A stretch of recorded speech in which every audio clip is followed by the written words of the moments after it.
Y lo primero que hizo Elías de parte de Dios es cerrar la llave de la bendición.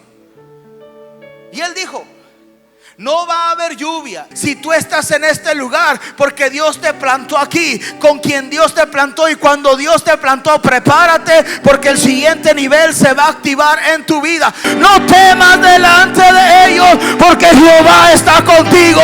Si el arroyo se seca, hay un plan.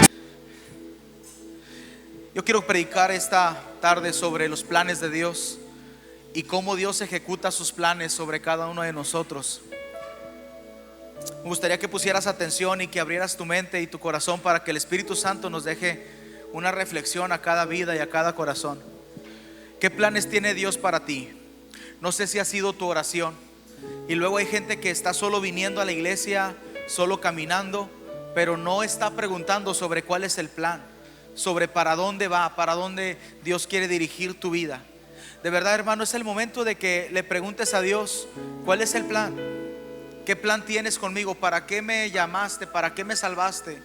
¿Qué quieres hacer conmigo? Sin lugar a dudas, Dios tiene un plan para ti. La palabra dice: pensamientos de bendición, pensamientos de prosperidad, pensamientos de bendición y no de maldición son los que Dios tiene para nosotros. Pero no una mente consumista, no una mente de: Señor, dame dinero, dame un coche, Señor, dame vacaciones. No, Dios no solo quiere eso. Dios puede dar eso, pero Dios tiene planes más grandes. Dios tiene planes que tienen que ver con Él, planes que tienen que ver con su agenda, que tienen que ver con su deseo, con su anhelo, con su corazón. Muchas veces Dios permite que por temporadas te enfoques en situaciones familiares, personales, pero quiero decírtelo: tarde o temprano aparecerá Dios, interrumpirá tu paz y te dirá: yo quiero algo, yo espero algo, yo te di todo esto para esto. Cuando Dios te prospera, pregúntate: ¿para qué me está prosperando Dios? Porque luego pasa la temporada de prosperidad y viene la temporada de sequía y tú dices: ¿dónde está la bendición de Dios? ¿Dónde está Dios en mi vida? ¿De qué me sirve ser cristiano? Pero no estás leyendo las vivencias como Dios las lee. Y la temporada de abundancia, ¿dónde estaba tu gozo? ¿Dónde estaba tu alegría? ¿Y dónde estaba la revelación de Dios, del plan de Dios para ti? Ahora, capítulo 17, vamos a tener algunas reflexiones, lecciones prácticas. El profeta Elías, el padre de los profetas, el hombre de Dios. Entonces Elías Tisbita, que era de los moradores de Galaad, sentenció y profetizó a Acab el rey: vive Jehová, Dios de Israel, en cuya presencia estoy, que no habrá lluvia ni rocío en estos años, sino por mi palabra. Y vino a él palabra de Jehová diciendo: apártate de aquí y vuélvete al oriente y escóndete en el arroyo de Querit, que está frente al Jordán. Beberás del arroyo, y yo he mandado a los cuervos que te den allí de comer. Y él fue e hizo conforme a la palabra de Jehová, pues se fue y vivió junto al arroyo de Querit, que está frente al Jordán. Y efectivamente los cuervos le traían pan y carne por la mañana, pan y carne por la tarde, y bebía agua del arroyo. Cuando el profeta desató la sentencia de sequía, estaba confrontando el poder en el que se apalancaba Acab. Acab estaba llevando a la nación a la idolatría, a la hechicería. El que Acab se había casado con una extranjera, con cultura diferente, la esposa de Acab era el problema. Era una mala influencia sobre su mente, era una mala opinión sobre su almohada, era una mala plática en el almuerzo.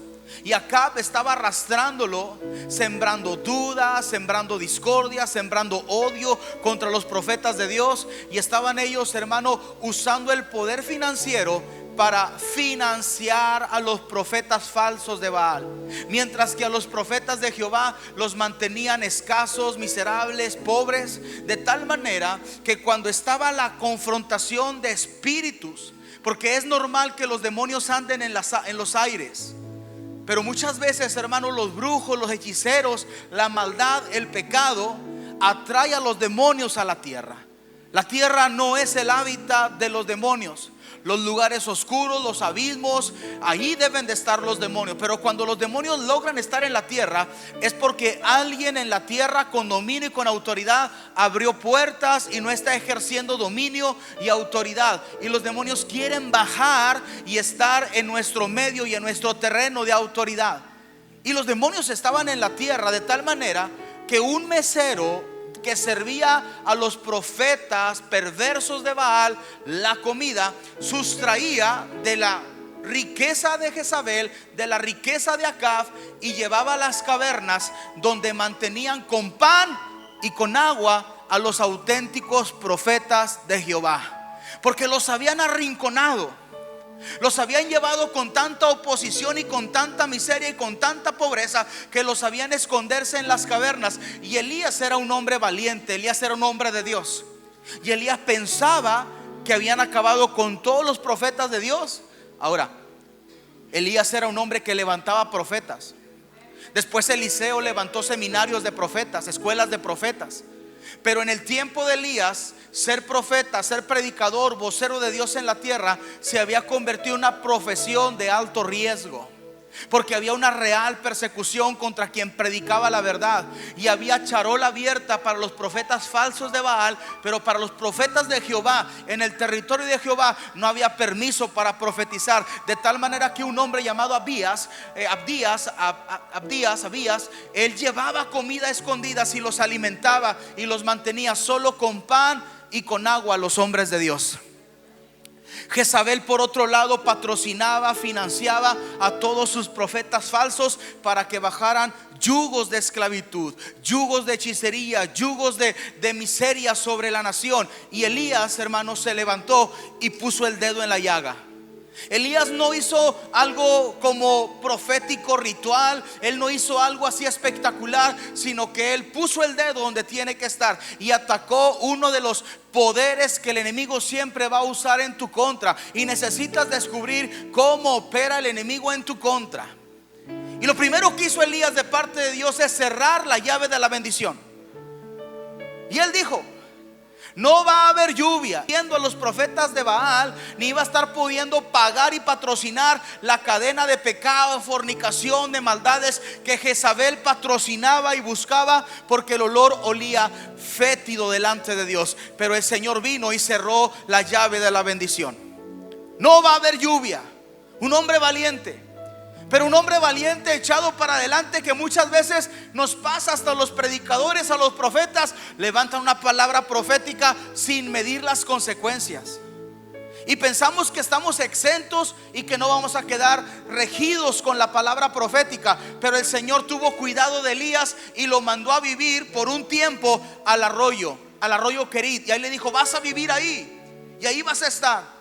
Y él fue y se refugió a este lugar. Y Dios, de manera sobrenatural, de manera preciosa, maravillosa, porque Él es Jehová Jireh, Él provee para nuestras necesidades. Y Él le demostró: cerramos los cielos, pero yo me encargo de tu provisión. Cerramos la llave que apalanca a Jezabel, pero yo me encargo de tu hambre, me encargo de tu sed. Yo te sostengo y yo te cuido. La iglesia tiene que entender que nosotros no nos patrocinamos con el mismo patrocinio que el enemigo sustenta a sus profetas. A nosotros nos sustentan del cielo. Mira las aves del cielo, mira los lirios del campo. Usted tiene que levantar fe y decir: a mí me sostiene el Todopoderoso. Él es mi patrocinador, Él es mi ayudador. Él hace milagros para proveer todo lo que nosotros necesitamos.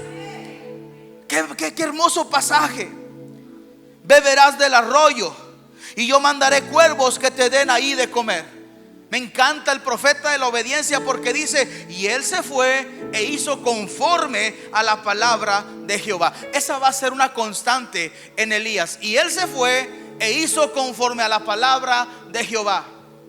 Cuervos, los milagros sobrenaturales que Dios hace para patrocinar. El hombre de Dios tiene que refinar su mirada y su relación con el dinero. ¿Para qué estás usando el dinero? ¿Cómo estás manejando tu dinero? ¿Qué provoca el tener y el no tener? ¿Qué tanto miedo te da la crisis? ¿Qué tanto miedo te da la falta de empleo? ¿Qué tanto pavor te da el ver que hay desempleo? Dios quiere recordarte que tú no te manejas con los hilos terrenales, que hay hilos que te sustentan de parte del trono de Dios, y que Él es digno de que confíes en Él, porque Él envía cuervos, pan y carne. Y ahí estaba el profeta de Dios en una burbuja y estaba recibiendo la lección de la provisión. Dios te va a dar lecciones sobre la provisión y necesitas apuntar las lecciones sobre la provisión. Dios sabe sostener y cuidar a sus ungidos, a sus hijos. Dios sabe enviar el cuervo en su momento. Dios no te va a dejar tirado. Mozo, fui y he envejecido y no he visto justo desamparado ni su simiente que mendigue pan. Si tú eres una esposa de ministro, no estés diciéndole: no, vete a trabajar porque ¿y qué va a ser de mis hijos? Te voy a decir una cosa: lo mejor que te puede pasar es trabajarle a Jehová de los ejércitos. Es un privilegio vivir del altar y trabajar para el altar, porque si la Comisión Federal paga bien o si Telmex paga bien, quiero decirte que el rey que yo sirvo paga mucho mejor. Pero hay gente que no lo entiende, y el Señor lo llevó a conocer la provisión de Dios. Lo llevó a revelarse a su vida como su patrocinador, como su ayudador, como su sustento. Hermano, cuando tú te embarazas y estás ahí por 9 meses y llegas al momento de dar a luz, los doctores te pueden regañar. Usted trae para el parto. No, es que no tengo dinero. Tuviste 9 meses para preparar tu parto. Tuviste 9 meses para preparar la cuna. Tuviste 9 meses para preparar el cambio. Tuviste 9 meses para preparar el cuarto. No puede ser, Señor, irresponsable, que viene a dar a luz y no tiene para pagar el ticket del hospital, del nacimiento de su propio hijo. Te dan una regañada de las grandes. Pero cuando tú no dependes de un empleo y cuando tú ministras a Dios y trabajas en las cosas de Dios, Dios sabe proveer, Dios sabe cuidar. Y cuando el profeta lanzó la palabra, a él se le olvidó que él estaba incluido en la palabra. Pero me gusta la palabra que dice que el Señor le prometió: ahí beberás agua del arroyo y mandaré cuervos que se acuerden de ti y que te sustenten. Y él fue, hizo conforme a la palabra de Jehová, pues se fue y vivió junto al arroyo de Querid, que está enfrente del Jordán. Y los cuervos le traían pan y carne en la mañana, pan y carne por la tarde, y bebían del arroyo. Pasados algunos días se secó el arroyo porque no había llovido sobre la tierra. La indicación de Dios fue mandarlo al arroyo para darle la lección del sustento, pero a unos cuantos kilómetros estaba el río Jordán. Y el que se secó fue el arroyo, pero el río Jordán no se secó. Y el Señor no le dijo: vete al Jordán, le dijo: vete al arroyo. Y construyó su fe, construyó la provisión, construyó su confianza en Él. Lo ayudó a entender que Él es especial, que Él es único, que Dios lo cuida, que Dios lo defiende. Cada mañana que vayas al empleo, tú tienes que construir tu fe. Tú no estás solo, tú no peleas solo. No andes en tus fuerzas, no te deprimas, no te estreses, no hagas rabieta porque la vida está difícil. Tú no peleas solo, Jehová pelea contigo. Jehová te defiende, Jehová te cuida. Y si es necesario, Él manda cuervos que peleen tu batalla y que proveen lo que tú necesitas. Pero no ofendas a Dios, porque Dios es el que está guiando tu vida. Pero inevitablemente dice la palabra que después de unos días el arroyo se secó. Es que la historia es fantástica y maravillosa, el pensar, porque hay gente que piensa que la bendición de Dios es esta vida. Piensan que la bendición de Dios es un lugar de confort, donde haya comida, donde haya bebida y donde no haya de qué preocuparse. Créeme lo que inconscientemente pasan al altar, rogando por la vida que se vive en el arroyo de Querid. Es lo que están orando, están ideando que la bendición de Dios es un lugar donde no hay guerra, donde no hay que trabajar, donde no hay que hacer nada, porque todo Dios lo provee, porque todo Dios lo da. Y parece ser el paraíso del cristiano, un Dios bueno que nos manda la carne, que nos manda el pan y que nos manda el agua, y que nosotros no hacemos nada. Ese no es el evangelio de Jesucristo. Por un lado, qué lindo una semana así, 2 semanas así, pero te digo algo, a mi historia, y me gustan las películas de acción. A mi historia le faltaría algo. Guerra, intriga, batalla, historias de terror, situaciones difíciles. Elías estaba diseñado para cosas más grandes, más que para pasar el resto de su vida pegado a un arroyo. Elías estaba diseñado en el corazón del Padre para cosas mayores que para estar en la comodidad del confort. ¿Cuánto cristiano está buscando su comodidad? Huye de la comodidad, huye de la pasividad, huye de lo que te entretiene, solo te engorda. Tú solo eres Netflix y una pantalla, y descansar porque tu día estuvo dificilísimo. Eres más que el día, eres más que la agenda del día. Cargas un propósito, cargas un plan de Dios. Viniste a este mundo para hacer cosas que trasciendan, no para sentarte en la televisión y acabarte la serie del Chapo. Oh, me dijo mi esposa, oye, son como 100 capítulos. Le dije, oye, son más que los salmos. No, yo me pierdo ver tanto personaje, conocer a tanta gente y tanta conexión. A mí se me hace que hay series tan grandes que se les muere el protagonista y tienen que meter a otro porque no da tanta vida, tanta historia. Te sabes todo lo del Chapo, te sabes todo lo del Señor de no sé qué. Hermano, estás perdiendo tu tiempo. Estás para cosas grandes. Se secó el arroyo. A los cristianos no les gusta cuando se seca el arroyo. A los cristianos les gusta cuando el cuervo, cuando el pan y la carne y el arroyo, pero no les gusta que el arroyo se seque. Y este versículo dice, para terminar ahí, dice: después de algunos días se secó el arroyo porque no había llovido sobre la tierra. Identifica la diferencia entre un río y un arroyo. Nosotros en Monterrey tenemos un gran arroyo, le llaman el río Santa Catarina. No es un río, fue un río. No es un río, es un arroyo. Los arroyos son muy peligrosos. Los arroyos te invitan a estar con ellos, estar en el plan de ellos, estar en el piso de ellos, pero en cuestión de horas se inundan, se desbordan y hacen muchas maldades. Los arroyos no son predecibles, los ríos son predecibles. Un verdadero río no se seca. Un río tiene una fuente, tiene un ojo, un manto acuífero que nace de la sierra. No importa el tiempo, el clima, no importa la sequía, el río sigue, aún baja su nivel, pero sigue nutriendo porque es un manto, es una orden, una codificación de Dios sobre la tierra. Es un río. Identifica en tu vida lo que son ríos y lo que son arroyos, porque hay gente que ve un arroyo como el paraíso económico, el paraíso ministerial, y sabe que están molestos porque dejó de producir. No, mi hermano, los arroyos te dan lecciones, pero los ríos te llevan a conocer al Dios que no importa que sea invierno o verano, el Dios fiel que está contigo en todo tiempo. Dios tiene un plan cuando te mete a un arroyo. Oye, no le tengas miedo a los cambios, no le tengas miedo a emprender, no le tengas miedo a intentar de otra manera. Hay cristianos que su trabajo depende del calor y ya sabemos que va a empezar el invierno y va a andar deprimido. No, es que pues ¿para qué hacen el invierno? Estoy enojado, el frío, la lluvia, a mí no me beneficia. Cámbiale al trabajo, papi. En calor dedícate a algo y en frío otra cosa. El que vende paletas de hielo está enojado todo el invierno, que no se venden. No te acerques, pues, un manazo. Te voy a dar un cachetadón.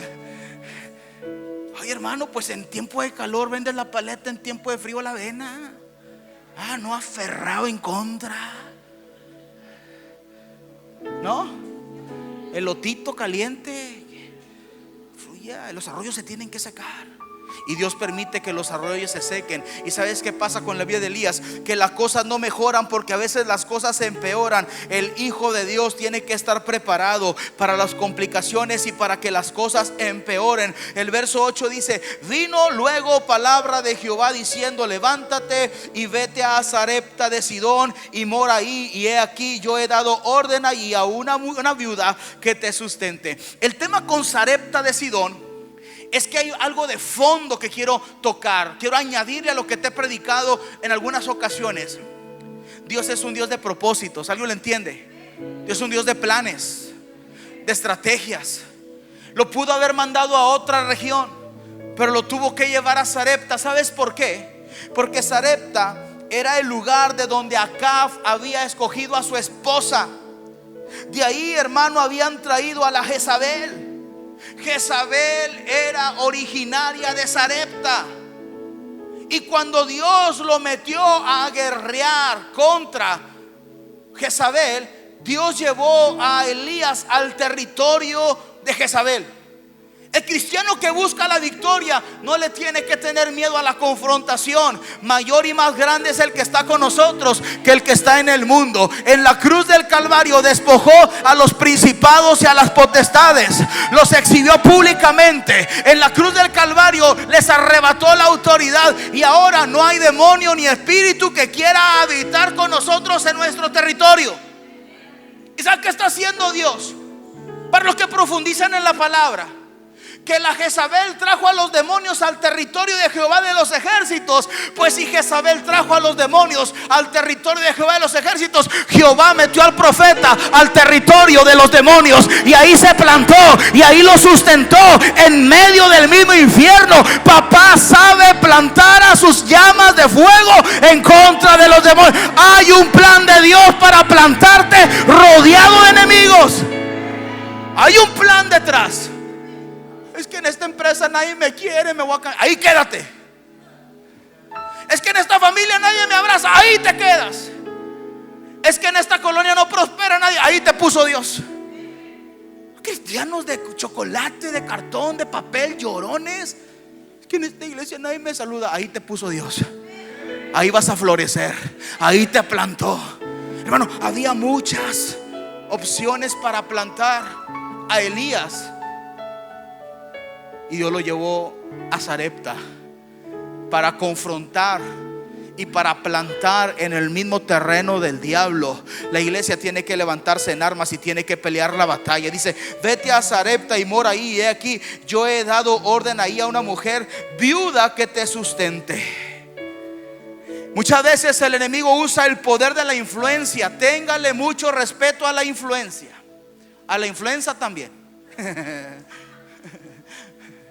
Porque muchas veces la gente dice: no pasa nada con quien te juntes. Entiéndelo.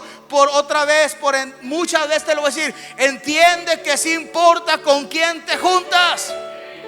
No es cosa menor. Me están diciendo que en la colonia alguien loca compró un terreno, quitó las paredes y puso un ídolo de los peores, altísimo, más grande que la casa,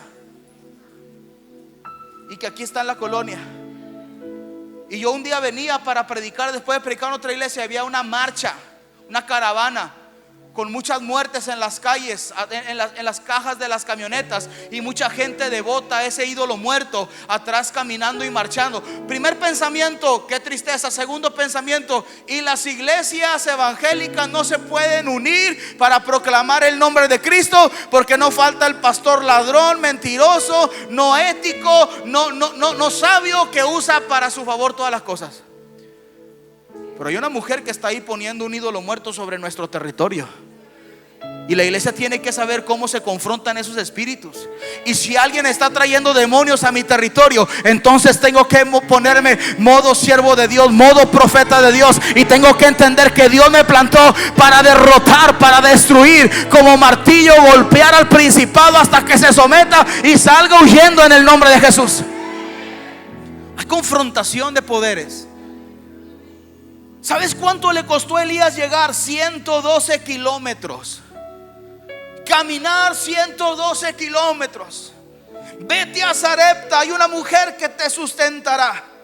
Me encanta verso 10. Entonces él se levantó y se fue a Sarepta. Y cuando llegó a la puerta de la ciudad, he aquí una mujer viuda que estaba ahí recogiendo leña, y él la llamó y le dijo: te ruego que traigas un poco de agua en un vaso. 112 kilómetros después de que el arroyo se secó, sin provisión para el viaje, sin ningún tipo de artefacto para transportar agua o comida, solo una palabra de Dios. Hermano, la iglesia tiene que aprender a poner toda su esperanza en la palabra de Dios, toda su confianza en la palabra de Dios. No hay ningún artilugio que lleves contigo, no es nada de lo que tú puedas transportar. Cuando Jesús envió a predicar a sus discípulos, dijo: no lleves vestido, no lleves alforja, no lleves nada, porque Jehová te va a proveer en el camino. A la casa que te digan bienvenido, mete la paz de Dios, y a donde no te reciban, sacúdete el polvo de los pies y sigue tu camino, porque somos portadores de esperanza, de la gloria, de la bendición de Dios. Ellos se lo pierden. Dios nos plantó en esta colonia y no dependemos de nada. Le estamos en un viaje caminando. Dios es mi sustento. Dios es tu sustento. Siempre abordo este capítulo desde la viuda con su última comida, pero ahora abordo este capítulo con un hombre que viaja 112 kilómetros caminando con una palabra. Un hombre que en el camino se chupó, se deshidrató. Un hombre que en el camino se debilitó. Un hombre que arrastra los pies. Un hombre que está caminando con una palabra a una ciudad que ni siquiera pertenece al terreno que le corresponde. Está saliendo de su jurisdicción, está saliendo del terreno donde Dios lo plantó, está entrando a terrenos del enemigo. Pero Dios ha debilitado su carne, pero Dios está tratando con él. Sarepta significa lugar de fundición, lugar de unión. Dios lo sacó del lugar de ser el niño mimado, protegido, amado, el niño que le traía carne a los cuervos, y lo metió al terreno del enemigo. Pero en el camino lo secó, en el camino lo trabajó, en el camino lo forzó a depender de Dios. Y cuando llegó, él dijo: necesito un poco de agua. Necesito un poco de agua. No estaba fresco Elías. En mi capítulo, cuando leí esto, siempre Elías era gordo, y siempre Elías era relleno, y la mujer flaca, delgada y con su última torta. No, Elías estaba a punto de morir. Elías estaba a punto de colapsarse. Elías estaba pasándola mal.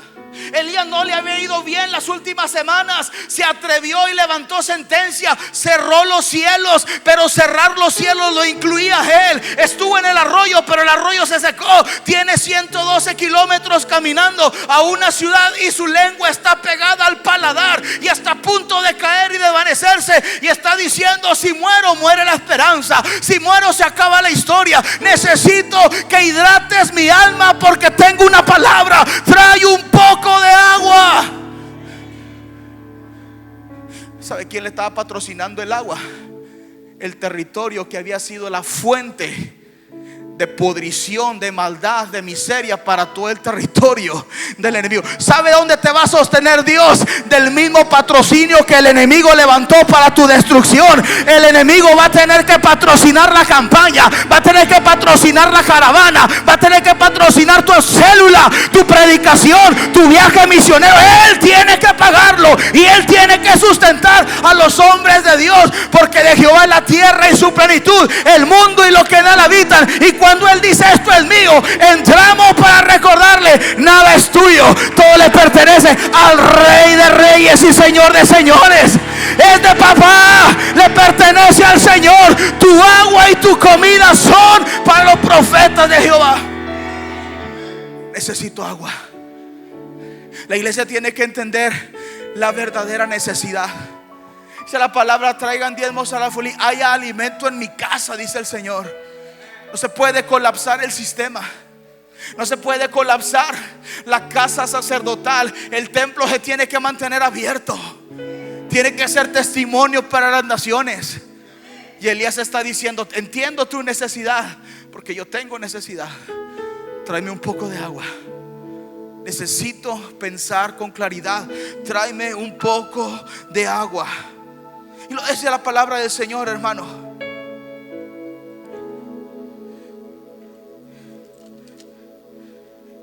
Y yendo ella para traer agua, él volvió a llamarla y elevó la demanda y dijo: te ruego que me traigas también un bocado de pan en tu mano.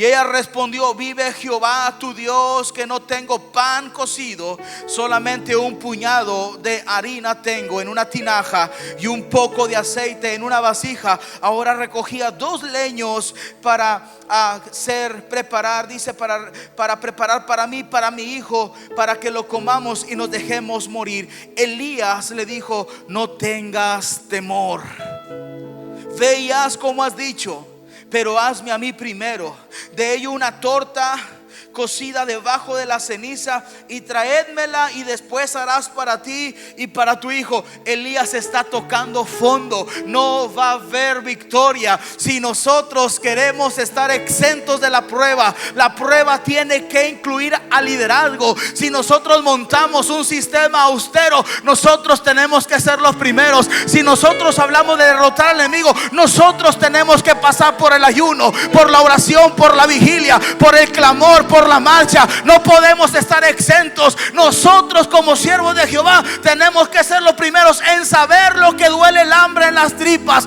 en saber lo que duele la sed en la garganta. Y cuando tocamos fondo, nace de nuestro corazón ese clamor que papá quiere oír, esa oración que rompe los cielos, ese gemir que abre y manifiesta su presencia y atrae a los ángeles a la tierra para combatir contra los demonios. Pero la iglesia piensa que todo va a ser color de rosa. No, Dios ya te trató en el arroyo de Querir, ya te amó, ya te abrazó, ya te demostró que está contigo. Prepárate, porque Dios te envía a Sarepta, y en Sarepta va a tratar con tu carne, va a tratar con tu carácter, va a tratar con tu hambre, va a tratar con tu sed. Y es ahí cuando dices: no pasa nada, solo necesito poco. Y es ahí cuando Dios empieza a mostrarte cómo Él es tu sustento y cómo Dios obra para derrotar al enemigo en nuestros medios. Había 3 razones para probar a Elías en Sarepta. La primera, Dios quería demostrarle al enemigo que ningún territorio es de él. Hay gente que dice: esa música es del diablo. No es del diablo. No le des al diablo lo que no le pertenece. Esa ropa es del diablo. No es del diablo. Esa generación es del diablo. No es del diablo.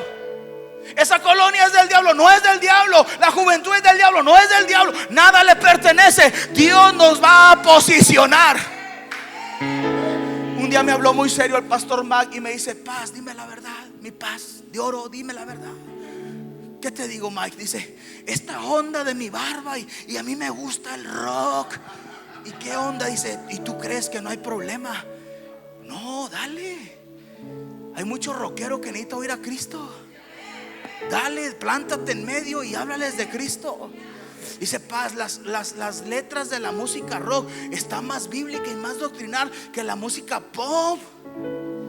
Yo veo a Luis Miguel en todas las rolas que canta Marcos Witt, pero acá no hay Luis Miguel, acá hay puro fuego de Dios. Y los demonios crearon esa cultura según ellos. Pero hay hombres de Dios que la han arrebatado y le han dicho al diablo: con tu cultura que tú creaste, con esa misma te vamos a arrebatar las almas que les pertenecen al Rey de Reyes y Señor de Señores.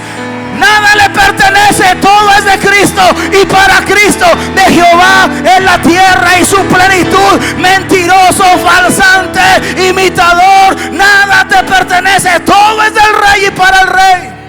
Toda lengua y toda nación confesará que Jesucristo es el Señor. Y si de Sarepta salió la Jezabel, a Sarepta metieron a Elías a quemarle los pies. Siempre hay un plan. Siempre hay un plan. Cuando topes y no encuentres la salida, y no hay comida, y no hay dinero, y no hay nada, no te quejes. Siempre hay un plan. Siempre hay una solución. No cierre la Biblia, no renuncie al ministerio, no salga corriendo de llorón, de llorona. Guarde silencio, acuérdese la prédica. Siempre hay un plan y siempre hay un propósito. Y si el propósito es dejarnos sin almorzar para clamar, vamos a dejar de almorzar para adorar con la panza vacía. Y si el propósito es meternos a un hospital para predicar en el hospital, vamos a ir al hospital. Y si el propósito es conocer la angustia de tener a un hijo enfermo, vamos a conocer en el territorio que el enemigo usa para deprimir a los papás. Yo he estado ahí, Dios me metió ahí, aprendí a seguir adorando, predicando, orando, clamando. Porque aunque Dios me plante en Sarepta, desde Sarepta se glorifica el nombre de Dios. ¿Usted está listo para su Sarepta? Ay, pastor, es lo que no quiero. Por eso yo le digo a Manuel que no, pastor. Ay, se me salió Cintia. Por eso yo le digo que mejor de lejecitos y que tú te avientes la tarea difícil. Métase si se va a meter. Yo sí, Señor, no tienes otro lugar, Sarepta. 112 kilómetros, aquí está el río Jordán. Es más, olvídate de los cuervos, yo pesco. Yo soy bueno para cuevear. Yo me sostengo solo. No, pégale para Sarepta. Y la Jezabel no lo encontró en Sarepta. Lo buscó por todos los lugares, pero estaba en su tierra natal. Ahí tenía papá Dios protegiendo a Elías. Y una viejita, una mujer. Si por una mujer vino la derrota, por una siervaza de Jehová vendrá una gran victoria. Dios va a levantar a la mujer en fuego, en unción, en determinación, en coraje. Si los hombres no quieren, las mujeres se levantan. Si los hombres le tienen miedo a la confrontación, aquí hay muchas mujeres que están desesperadas y dicen: papá, con lo que sé guisar, con lo que sé hacer, con lo que tengo para darle, entro. Dios está buscando mujeres de fe. Esta mujer es una mujer de fe. Si aquella alimentaba a los profetas de Baal, esta alimentó al profeta de Jehová. Qué chulada. Ay, diablo, siempre sales perdiendo. Híjola, te avientas unas bien buenas, pero al final mi Cristo siempre te gana. Siempre te da de ida y de regreso. Una mujer lo sostuvo al profeta todo el tiempo de la sequía. Para que Dios te llamó siempre de un plan mayor. La mujer pensaba que su ministerio era su hijo. La mujer pensaba que su ministerio era su casita, su estabilidad, su despensita, hacer el aseo, casa de Dios, aquí en mi hogar, su presencia. Ponme una canción. ¿Cómo se llama la? Alexa, ponme a Marcos Witt. Así, Alexa. No, ahí en Sarepta no hay Alexa. Ahí sale del corazón la adoración, sale el clamor y la dependencia. Mira, profeta, la verdad, por tus dioses, por Jehová tu Dios, que no tengo nada. Y la invitó: ven y conoce a Jehová. Ven y date cuenta que por tus dioses y tus profetas esto no está de pie. Si está de pie algo, es porque Jehová de los ejércitos ama a Israel, ama este territorio. Y el que cerró los cielos no es nadie más que papá Dios, que tiene un plan para volver el corazón del pueblo a Dios. La segunda razón, hermano, era para llevar a Elías al siguiente nivel. ¿Cuántos realmente quieren ir al siguiente nivel? Zaira, Dios tiene un siguiente nivel. Sergio, Dios tiene un siguiente nivel. ¿Cómo te llamas, hermano? Camisa azul. Ángel, Dios tiene un siguiente nivel para ti. No te lo pierdas. ¿Cómo te llamas, mi hermano? Samuelito, Dios tiene un segundo nivel para ti. Pero no es en el arroyo donde siempre: papá, mándame un cuervo. Tingo lilingo, sanguirirangui, bien bonito. No. Te toca hacer un viaje.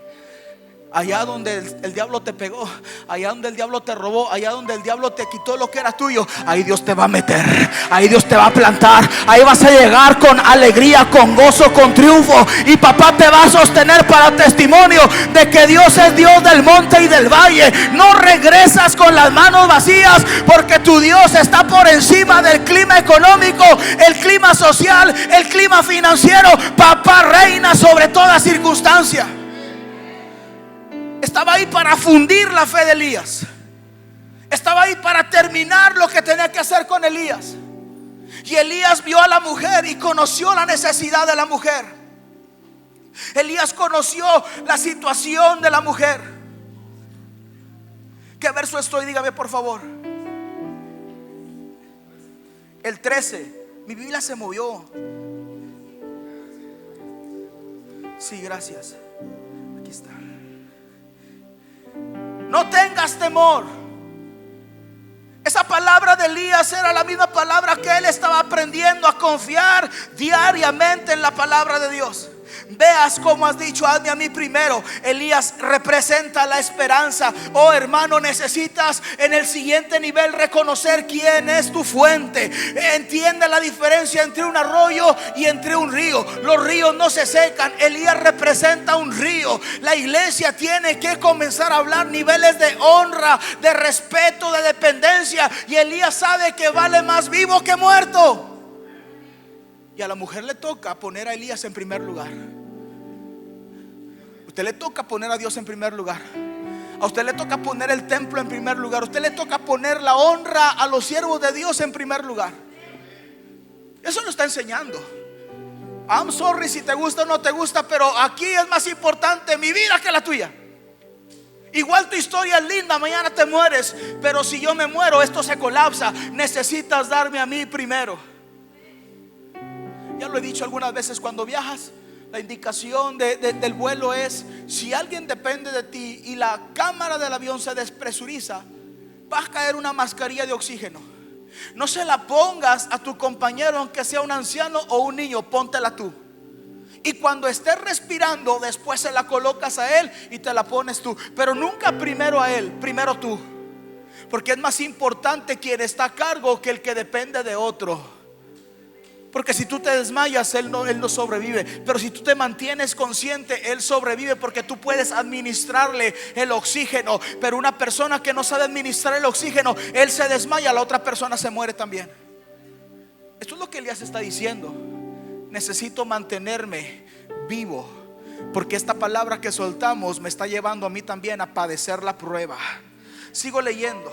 Dice la palabra del Señor: porque Jehová, el Dios de Israel, no el Dios de Sidón, no el Dios de Sarepta, el Dios de Israel, ha dicho así. Mira, está hablando acerca del poder de la palabra y la confianza en la palabra y lo poderoso de la palabra. La harina de la tinaja no escaseará, ni el aceite de la vasija se va a disminuir, hasta que el día en que Jehová haga llover sobre la faz de la tierra. Entonces ella fue e hizo como le dijo Elías. Comió él y ella y su casa, dice la palabra, muchos días, y la harina y la tinaja no escaseó, ni el aceite de la vasija menguó, conforme a la palabra de Jehová había dicho. El siguiente nivel merece honra a la palabra, confianza en la palabra y obediencia a la palabra. ¿Qué es obediencia? Obediencia es oír una instrucción, acatarla, ejecutarla. Pero la obediencia que Dios busca lleva connotaciones de cuándo, dónde y con quién. Porque esta es la diferencia entre la obediencia de esta mujer y lo que no quiso hacer aquel profeta llamado Jonás. Porque Jonás sí quería obedecer a Dios, pero no quería obedecer a Dios en el territorio que Dios quería que lo obedeciera. Sí quería obedecer a Dios, pero no quería obedecer a Dios con las personas que Dios quería que lo obedecieran. Y así hay mucha gente que obedece pero fuera de tiempo. Eso no es obediencia. Que obedece pero en otro terreno. Eso no es obediencia. Que obedece pero con otra gente. Eso no es obediencia. La obediencia que Dios busca tiene territorio, tiene tiempo y tiene gente. Es cuando Dios dice, donde Dios dice y con quien Dios dice. Si tú estás en este lugar porque Dios te plantó aquí, con quien Dios te plantó, y cuando Dios te plantó, prepárate, porque el siguiente nivel se va a activar en tu vida. Lo he visto. He visto gente que llega en el tiempo de Dios, al lugar de Dios, con la gente de Dios, y explotan en crecimiento. Dios tiene un plan para ti. Hay algo más de parte de Dios para ti. Dice la palabra del Señor: después de estas cosas, aconteció que cayó enfermo el hijo de la ama de casa, y la enfermedad fue tan grave que no quedó, dice la palabra del Señor, en el aliento. Y ella dijo a Elías: ¿qué tengo yo contigo, varón de Dios? Has venido a mí para traer memoria de mis iniquidades, para hacer morir a mi hijo. Y él le dijo: dame acá a tu hijo. Entonces él lo tomó en su regazo y lo llevó al aposento donde él estaba y lo puso sobre su cama, y clamando a Jehová dijo: Jehová Dios mío, aún a la viuda en cuya casa estoy hospedado has afligido, haciéndole morir a su hijo. Y se tendió sobre el niño 3 veces y clamó a Jehová diciendo: Jehová Dios mío, te ruego que hagas volver el alma de este niño a él. Y Jehová oyó la voz de Elías, y el alma del niño volvió a él y revivió. Tomando luego a Elías al niño, lo trajo del aposento a la casa y lo dio a su madre. Y le dijo Elías: mira, tu hijo vive. Entonces la mujer dijo a Elías: ahora conozco que tú eres varón de Dios y que la palabra de Jehová es verdad en tu boca. Esto está terminando, hermano, porque el tiempo de la sequía está terminando. Capítulo 18, Dios le ordena: ve y preséntate a Acab. Fue pues Elías a mostrarse a Acab, y el hambre era grave sobre Samaria. Y Acab llamó a Abdías, su mayordomo, y Abdías era en gran manera temeroso de Jehová. Este es el que alimentaba a los profetas de Jehová, porque cuando Jezabel destruía a los profetas de Jehová, Abdías tomaba 100 profetas y los escondió en 50 en cuevas, y los sustentó con pan y con agua. Dijo pues Acab a Abdías: ve por todo el país a todas las fuentes de agua y a todos los arroyos, ver si acaso encuentras algo de hierba en que conservemos vida a los caballos y a las mulas, para que no quedemos sin bestias. Y anduvieron entre el país para recorrerlo. Acab fue por un camino, Abdías fue por otro camino, y yendo Abdías por el camino se encontró a Elías, y cuando lo reconoció se postró sobre su rostro y dijo: ¿no eres tú mi señor Elías? Y él respondió: yo soy. Ve y di a tu amo que está Elías. Por él dijo: ¿en qué he pecado para que entregues a tu siervo en mano de Acab para que me mate? Vive Jehová tu Dios, que no ha habido nación ni reino donde mi Señor no te haya enviado a buscarte. Y todos han respondido: no está aquí. A los reinos y a las naciones él ha hecho jurar que no te han hallado. Y ahora tú dices: ve y di a tu amo que está aquí. Acontecerá luego, dice, que yo me haya ido, y el Espíritu de Jehová te llevará a donde yo no sepa. Y al venir yo a dar las nuevas a Acab, él no me creerá, dice, y me matará.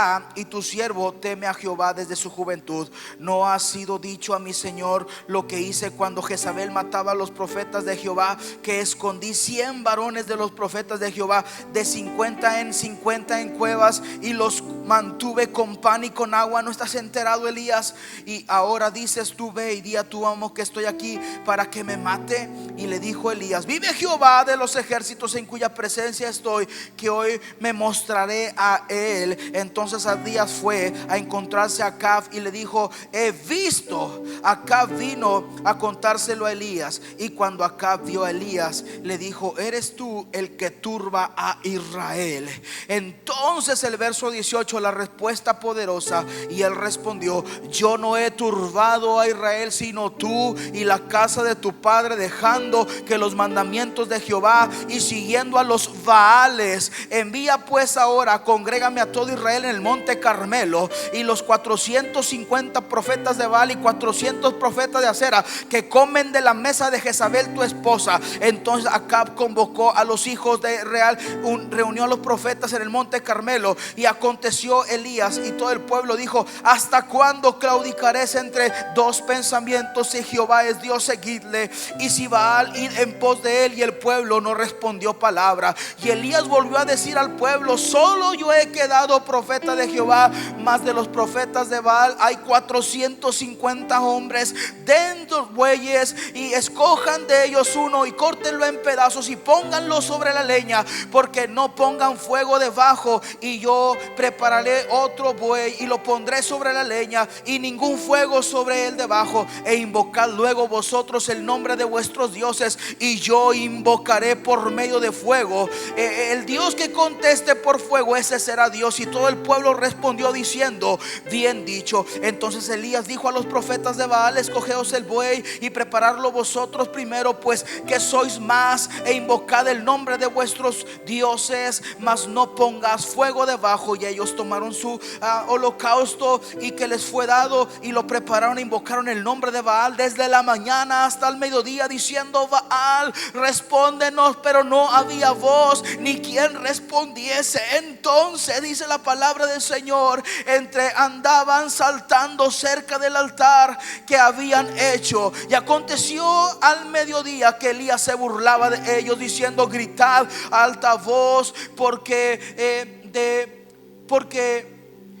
Dios quizás está meditando o tiene algún trabajo o va de camino, tal vez duerme o hay que despertarle. Y ellos comenzaban grandes voces y se sajeaban la piel con cuchillo y dice la palabra con lancetas conforme a su costumbre, hasta chorrear sangre sobre ellos. Pasó el mediodía y ellos siguieron gritando frenéticamente hasta la hora de ofrecer el sacrificio, pero no hubo ninguna voz ni quien respondiese ni escuchase. Entonces dijo Elías a todo el pueblo: acercaos a mí. Y todo el pueblo se acercó a él, dice la palabra, y arregló el altar de Jehová que estaba arruinado. Y tomó Elías 12 piedras conforme al número de las 12 tribus de Jacob, y el cual había sido dada palabra de Jehová diciendo: a Israel será tu nombre. Edificó con las piedras el altar,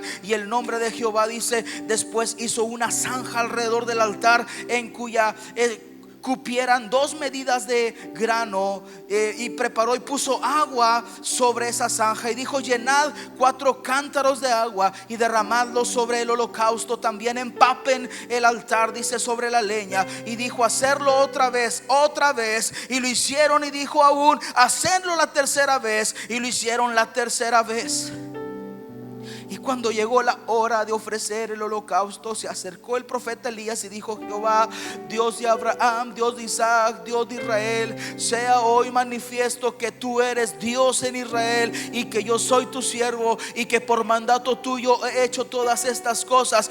Respóndeme, Jehová, respóndeme, para que conozca este pueblo que tú, oh Jehová, eres el Dios y que tú vuelves a ti el corazón de ellos. Entonces cayó, dice la palabra, fuego de Jehová y consumió el holocausto, la leña, dice la palabra, las piedras, el polvo, y aún lamió y desapareció el agua que estaba en la zanja. Y viéndolo todo el pueblo se postraron y dijeron: Jehová es el Dios, Jehová es el Dios. Entonces Elías les dijo: prended a los profetas de Baal para que no escape ninguno. Y ellos los aprendieron y los llevó Elías al monte, al arroyo de Sison, y ahí los degolló. Es el tiempo de que la iglesia confronte al espíritu que quiere operar en nuestro territorio. Más y más grande es el que está con nosotros que el que está en el mundo. La iglesia tiene que saber que fuimos plantados para brillar, para hacer esperanza, para hacer confrontación. No temas delante de ellos, porque Jehová está contigo. Si el arroyo se seca, hay un plan. Si el cuervo no vuelve, hay un plan. Si una viuda se te presenta, hay un plan. Y si te meten al peor terreno que jamás pensaste, hay un plan. Siempre hay un plan de victoria para los hijos de Dios. Papá tiene un plan, Dios tiene un plan. Yo no lo entiendo, pero Él tiene un plan. En tu vida Dios tiene un plan. En mi vida Dios tiene un plan. ¿Por qué no te pones de pie y le dices al Señor: yo creo en ti, creo en tu plan? No entiendo muchas cosas. No es fácil de entender la mente de Dios.